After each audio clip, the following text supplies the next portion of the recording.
Bismillahirrahmanirrahim. Assalamualaikum warahmatullahi wabarakatuh. Assalamualaikum warahmatullahi wabarakatuh.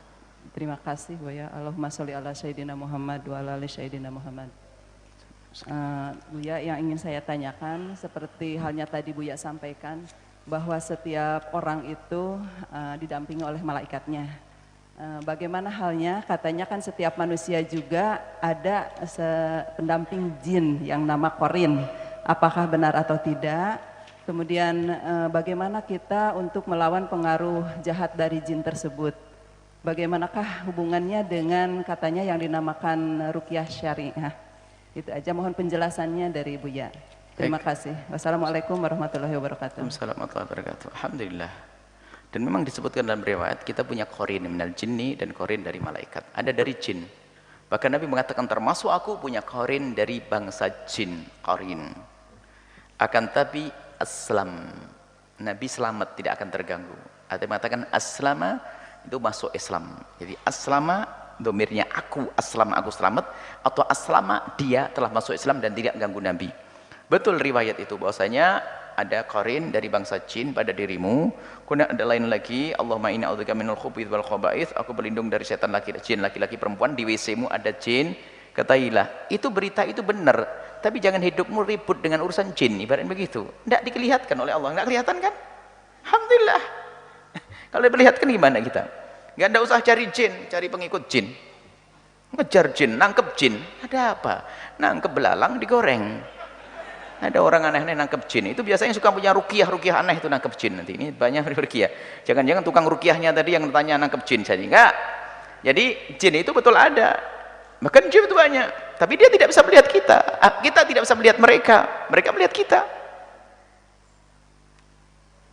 Innahu yarakum, mereka melihatmu. Jin itu melihat kita, tapi kita tidak bisa melihat jin. Innahum yarakum, dia melihatmu, tapi kita tidak melihat mereka. Alhamdulillah tidak dikasih tahu oleh Allah. Kalau dikasih tahu oleh Allah kita ngelihat kan pusing. Orang begini banyak sudah pusing, kita lah apalagi jin yang suka ganggu. Ya. Nanti mengganggu ya kita dengan waswas minal min syarril waswas ya. Qul adrubin nas malikin nas ilahin nas min syarri waswasil khannas. Alladzi yuwaswisu fi sudurin nas minal jin. Waswasnya jin, wan nas dan manusia. Jadi jin godionya dengan waswas, Bu. Jadi tidak usah khawatir, betul itu ada dari Nabi, tapi ketahuilah kalau Anda orang yang dengan Allah tidak akan terganggu dengan itu semuanya. Kemudian masalah ruqyah, ada ruqyah benar, ruqyah syariah ada, riwayat banyak, membaca surat Al-Fatihah ruqyah, hadis sahih, membaca ayat surat Al-Fatihah atau ayat-ayat apa saja Al-Quran, syifa semuanya. Tapi ya sebatas itu, ruqyah itu baca Fatihah, ditiupkan di orangnya begitu, dan Allah berikan kesembuhan melalui itu semuanya. Ruqyah ada, ruqyah syariah adalah dengan kesederhanaan, tidak pakai tambahan jin-jin lagi. Kalau sudah ada berita tentang waduh ada ularnya, astagfirullahaladzim Ustaz, ada ularnya, saya cerita kepada saya, pede lagi cerita ke saya, Buya ada ularnya, ente kali ularnya, aneh-aneh, tidak perlu gitu. Kalau ada orang ngomong begitu, apa kata Imam Syafi'i dan juga Imam Ibnu Hajar? Kalau orang ngaku-ngaku begitu itu adalah tidak diterima syahadatnya. Enggak, kesaksiannya tidak terima lagi orang ngaku-ngaku kok begitu. Enggak boleh itu, enggak benar itu. Enggak usah bilang, Masya Allah diikuti 5.000 jin. 5.000 jin. Kalau satu jin 1.000 ngeluarkannya berapa duitnya? 5 juta. 5 juta itu. Kok ada 5.000 jin, 3.000 jin, ada. Biasa, ruqyah itu adalah ada orang punya masalah, kemudian didoakan, membaca Al-Quran, membaca surat Al-Fatihah, ditiupkan, atau ada air, ditiupkan di air, diminum, selesai, seperti itu. Nggak usah macam-macam. Dan juga ini ada sangkut pautnya dengan ada keberkahan seseorang, ada orang berkah, dan juga husnudzon seseorang. Ini yang tidak ngerti jangan ini. Ada orang datang kepada kami, Buya ada orang kesurupan, suruh ngobati. Saya tidak pernah belajar ilmu itu, dipaksa saya tidak bisa. Makanya guru saya ambil petualangan, kalau kamu tidak bisa jangan ngaku-ngaku bisa. Datang komat kami, ketawa itu padahal dia pura-pura. Ngapain Buya itu kan begitu, gak enak nih. Biasa kalau tidak tahu saya bilang nggak tahu, ya nggak tahu. Saya tidak tahu. Ada waktu itu di Cirebon kota sana ada orang datang, nggak bisa saya tidak pernah belajar ilmu itu.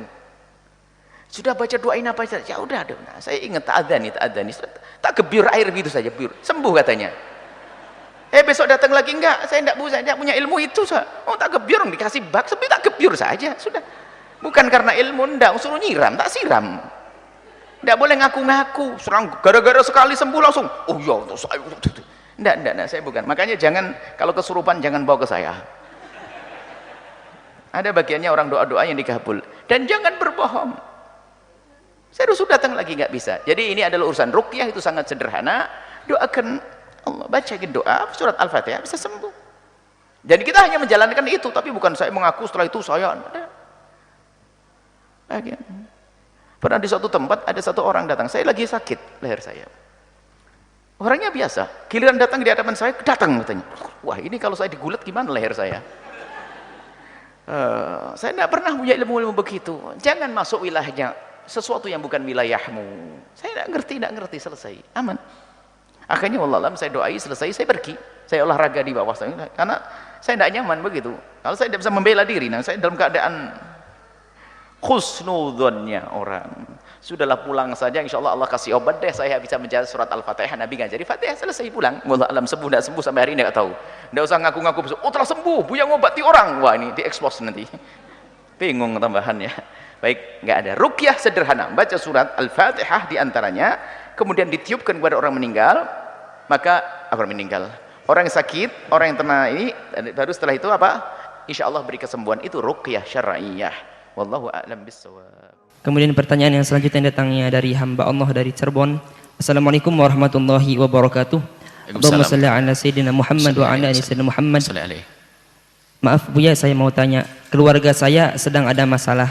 Ada orang yang menzalimi. Suami saya sakit keras gara-gara dikerjain orang.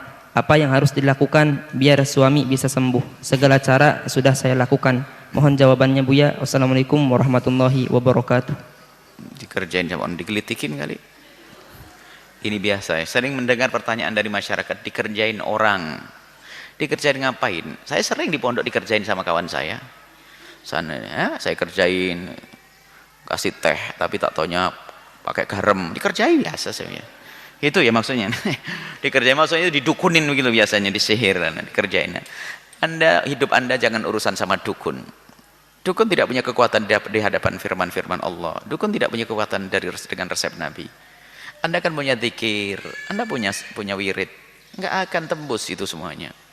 Kalaupun kena hanya sambil lalu saja, gatal sesaat hilang, kaget sesaat hilang. Nabi pun pernah kena sihir kok. Tapi tidak akan mempengaruhi wahyu yang turun kepada beliau. Tidak akan mempengaruhi perilaku Nabi. Kita pun mungkin sihir berlalu. Flu sesaat hilang.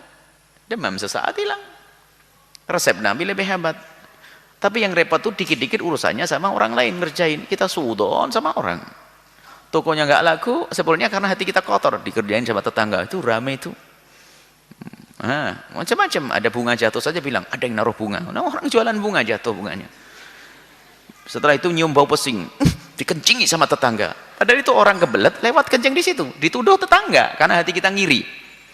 Jadi mohon kepada siapapun, jika ada sakit, nggak usah dihubung-hubungkan dengan dikerjain orang. Pergi ke medis yang wajar. Kalau kata dokter nggak sakit, alhamdulillah, minta sakit. Sudah kata dokter tidak sah, alhamdulillah. Terus atau mungkin sakitnya belum diketahui. Sudahlah, jangan berurusan dengan dukun-dukun. Ini dikerjain sama orang, diguna-guna, di ini semuanya. Capek hidup kita urusan begitu. Anda punya Allah, Anda punya ayat kursi, Anda punya qul al-falaq, qul a'udzu birabbin nas yang diajarkan Nabi. Apakah selama ini Anda tidak pernah membacanya menjelang tidur khususnya? Tidak usah ragu yang demikian itu. Jadi tidak. Anda jangan prasangka buruk kepada seseorang. Karena sudah mengarah dia, dikerjain. Karena sudah tahu, orang tadi selalu dikerjain sama orang. Orangnya sudah kelihatan itu.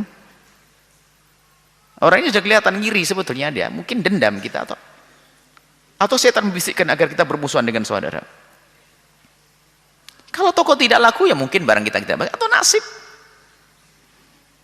Langsung marahnya. Setelah itu tidak cukup dikerjain, bilang aja dia punya tuyul.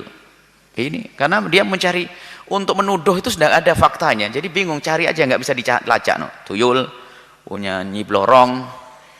Apalagi nanti aneh-aneh, pesugihan, kera putih. Waduh. Ini adalah hati yang kotor. Tidak perlu ya. Anda ahli iman tidak perlu berurusan dengan demikian. Kalaupun misalnya Anda didolimi oleh tetangga, diambil duit dan sebagainya, kita perlu menata hati kita. Dia adalah tetangga kita. Yang terang-terangan saja perlu tata hati, kok apalagi yang nggak jelas, mau pakai meraba-raba. Maka hati-hati, jangan sekali-kali Anda datang kepada dukun-dukun ngajari Anda prasangka buruk. Dukun yang sebenarnya atau dukun yang nyamar jadi kiai, sama itu. Ada dukun nyamar jadi kiai? Waduh. Ada pondoknya barangkali dan sebagainya, tapi kerjanya dukun nyamar itu paling serem lagi itu. Tidak perlu kita. Kalau ada orang datang kepada seorang ustadz kiai, biasanya dia mendoakan saja dan sebagainya, tidak usah ditambahi. Wah, ono tonggomu sing ganggu iki. Udah, ini kurang ajar, ngajari musuhan sama tetangganya 20 lagi, nggak ketemu ini semua dimusuhi nanti. Paling jahatnya manusia itu. Kalaupun saya seandainya dibukakan, Allah dikasih tahu tetangganya ganggu, saya nggak boleh ngomong kok, takut dia bermusuhan dengan tetangga. Apalagi ngarang, dosa ini. Seandainya saya dukun nyamar. Kalau saya punya iman, seandainya saya ngelihat betul dibukakan, wah ini orang ganggu, saya nggak boleh ngasih tahu kamu diganggu sama tetanggamu. Bahkan mungkin saya balik agar masalahmu hilang. Anggap saja saya kasyaf, serem nih. Wali ini, anggap saja nih.